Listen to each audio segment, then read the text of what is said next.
दोस्तों, कैसे हो आप? आशा करता हूँ आप सभी अच्छे होंगे। आज मैं लेके आया हूँ आपके लिए डिफेक्टिव रिटर्न का रिस्पॉन्स हमें कैसे करना है। तो बेसिकली आजकल हो क्या रहा है, आजकल जब भी हम रिटर्न फाइल कर रहे हैं तो बहुत लोगों के साथ क्या हो रहा है, रिटर्न फाइलिंग के बाद तुरंत, ठीक है, एक दो दिन बाद या इंस्टेंट एक नोटिस आ रहा है अंडर सेक्शन 139 सबसेक्शन 9 के अंदर डिफेक्टिव रिटर्न का। तो क्या है ये डिफेक्टिव रिटर्न, कैसे इसका रिप्लाई करना है, ठीक है, मैं आपको सारा कुछ बताऊंगा डिटेल में। मैं हूं आपका दोस्त ये विशु चौहान। तो स्टार्ट करते हैं आज का वीडियो। आप सबसे पहले आपको लॉगिन कर लेना है इनकम टैक्स पोर्टल पे। ठीक है, आप देख सकते हो इनकम टैक्स पोर्टल में मैं लॉगिन कर चुका हूँ। तो मैं आपको दिखा देता हूँ, हम लोग ऑलरेडी रिटर्न फाइल कर चुके थे, उसके बाद इनके पास डिफेक्टिव रिटर्न का नोटिस आया। तो मैं जाता हूँ वी फिल्ड रिटर्न्स के अंदर। ओके, आपको यहाँ पे दिखेगा आई टी आर 1 फेल्ड हुई यहाँ पे 24 तारीख को, 24 जुलाई को। तो उसका सक्सेसफुली ई वेरीफाइड हो गई।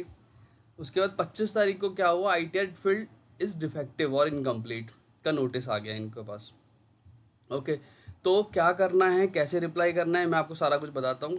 तो आपको नोटिस जो चेक करना है, एक तो आपके ईमेल पे भी नोटिस आया होगा, ठीक है, आपको मैसेज भी आया होगा, टेक्स्ट मैसेज फ़ोन पे। और आप इनकम टैक्स पोर्टल पर लॉगिन करके आप क्या करोगे, पेंडिंग एक्शंस में जाओगे, देन उसके बाद ई प्रोसीडिंग में जाओगे। ठीक है, ई प्रोसीडिंग के अंदर आप देख सकते हो आपके पास डिफेक्टिव नोटिस आया अंडर सेक्शन 139 सबसेक्शन 9।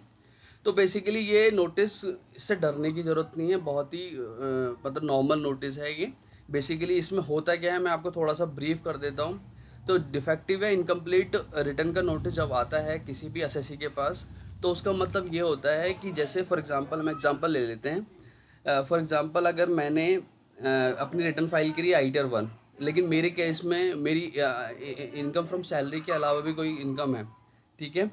तो तो मेरे केस में क्या हुआ, मैंने आई टी आर 1 फॉर्म गलत सेलेक्ट किया, मेरे केस में आई टी आर 2 एप्लीकेबल होगा, या may be I T R 3 applicable हो सकता है, मेरी कैपिटल गेन हो सकता है, मेरा इनकम फ्रॉम बिजनेस हो सकता है, अदर सोर्सेज से इनकम हो सकती है। तो मुझे सबसे पहले चेक करना है कि मेरे ऊपर आई टी आर फॉर्म कौन सा एप्लीकेबल है। तो एक रीज़न ये हो सकता है। दूसरा रीज़न ये हो सकता है, जैसे फॉर एग्जांपल आपकी इनकम है सैलरी इनकम, ठीक है, और आपने कैपिटल गेन में भी इन्वेस्ट किया, मतलब शेयर्स में भी इन्वेस्ट किया, म्यूचुअल फंड में इन्वेस्ट किया, तो आपका कोई शॉर्ट टर्म कैपिटल गेन हो सकता है या लॉन्ग टर्म कैपिटल गेन हो सकता है, तो वो आपने रिपोर्ट नहीं किया, तो उसकी वजह से भी आपके पास डिफेक्टिव रिटर्न का नोटिस आ सकता है।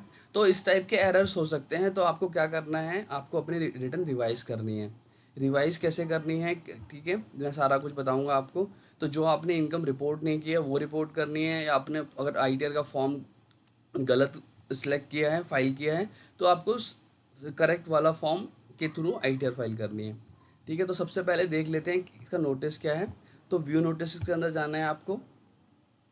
व्यू नोटिस के अंदर जाके आपको क्या करना है, सबमिट रिस्पॉन्स पे क्लिक करना है। ठीक है, आपको 15 दिन का टाइम मिलता है, नोटिस डेट से 15 दिन तक का टाइम मिलता है आपको। देखो, जैसे इसके बाद नोटिस आया 25 जुलाई को, और 9 अगस्त तक का टाइम है अपने पास रिटर्न डिफेक्टिव रिटर्न का रिप्लाई करने का। ओके, तो ये एरर क्या बोल रहा है, एरर डिस्क्रिप्शन में पढ़ लेते हैं। You have filed your income tax return in the form of I T R 1 as per T D S detail in your form 26 years. ठीक है, मतलब क्या हो सकता है, एक रीज़न ये भी हो सकता है कि आपके फॉर्म 16 में इनकम अलग आ रही है, 16 में इनकम अलग आ रही है, 16A के अंदर, और फॉर्म 26 एज के अंदर आपकी इनकम, मतलब आपकी इनकम फ्रॉम सैलरी भी आ सकती है, और हो सकता है किसी और चीज़ पे भी टी डी एस कटा है, आपको कोई बैंक से इंटरेस्ट मिला है, तो आपने वो रिपोर्ट करना भूल गए। तो मे बी ये भी एक वन ऑफ द रीज़न हो सकता है। तो क्या बोला है, you have filed your income tax return in the form I T R 1 as per T D S detail in your form 26 years, taxes have been deducted under section 194 I A. तो ये basically common notice दे रहे हैं सबको, सारा कुछ ये सब mention कर रहे हैं कि आपके पास इन सब सेक्शंस में टी डी एस में भी कटा होगा, तो आपने अपनी रिटर्न रिवाइज करो। ठीक है, of the income tax act 1961 these sections are reflected as, ठीक है, in the form 26 years. These sections imply heads of the income for which form number I T R is not appropriate form. ठीक है, thus the required schedules for reporting incomes pertaining to set T D S sections are not present in return of the income filed in the form of I T R 1। तो basically जो मैंने आपको बताया reason, वही reason है। ठीक है, तो हमें क्या करना है, यहाँ पे हम अगर डिसएग्री हैं तो डिसएग्री पे क्लिक करेंगे, रीज़न लिखेंगे, रिस्पॉन्स पे क्लिक करेंगे और सबमिट कर देंगे। लेकिन अगर हम डिसएग्री नहीं है, मतलब ये नोटिस हमारा सही है, हमने चेक कर लिया कि हाँ हमारी अदर इनकम भी है कुछ, तो मैं इसे एग्री करूँगा। ठीक है, ऑफलाइन यूटिलिटी के थ्रू अपनी आईटीआर का जेएसओन फाइल में जनरेट करूँगा। ठीक है, जेएसओन जनरेट करूँगा, यहाँ पे अपलोड करूँगा, अटैच करूँगा, अपलोड करूँगा, सिलेक्ट करूँगा और सबमिट करूँगा। तो बेसिकली ये मेरा रिस्पॉन्स करने का एक तरीका है। ठीक है, तो ये मेरा रिस्पॉन्स करने का तरीका है। ठीक है, इस तरीके से हम लोग रिस्पॉन्स कर सकते हैं। तो मैं आपको ये भी बताऊंगा ये फॉर्म्स हम कैसे डाउन सब हमें रिटर्न का रिप्लाई कैसे करना है। तो आपको क्या करना है, आपको लॉग आउट करना है। ठीक है, आपके पास दो तरीके हैं, एक तो आप एक्सेल यूटिलिटी के थ्रू भी आईटीआर का फॉर्म जनरेट करके और डेटा फिल करके उसको जेसन जनरेट कर सकते हो, और दूसरा आपके पास दूसरा तरीका है, आप यूटिलिटी के थ्रू कर सकते हो, जो हमारी ऑफलाइन यूटिलिटी होती है। तो आप डाउनलोड्स में जाओगे। ठीक है, डाउनलोड्स में जाके जो भी आपका फाइनेंशियल ईयर असेसमेंट ईयर है, ठीक है, उसकी यूटिलिटी यूटिलिटी ये है, ये डाउनलोड कर लोगे। ठीक है, यहाँ तो इसको भर के जेसन जनरेट करके भी आप अपलोड कर सकते हो। दूसरा तरीका है, आपको आई टी आर 1 2 3 4 5 जो भी आई टी आर आपके केस में एप्लीकेबल है उसकी एक्सेल यूटिलिटी आप यहाँ से डाउन कर सकते हो, उस पर डेटा फिल करके फिर अपलोड कर सकते हो। ठीक है, तो आप फाइनल रिस्पॉन्स दे दोगे इस तरीके से।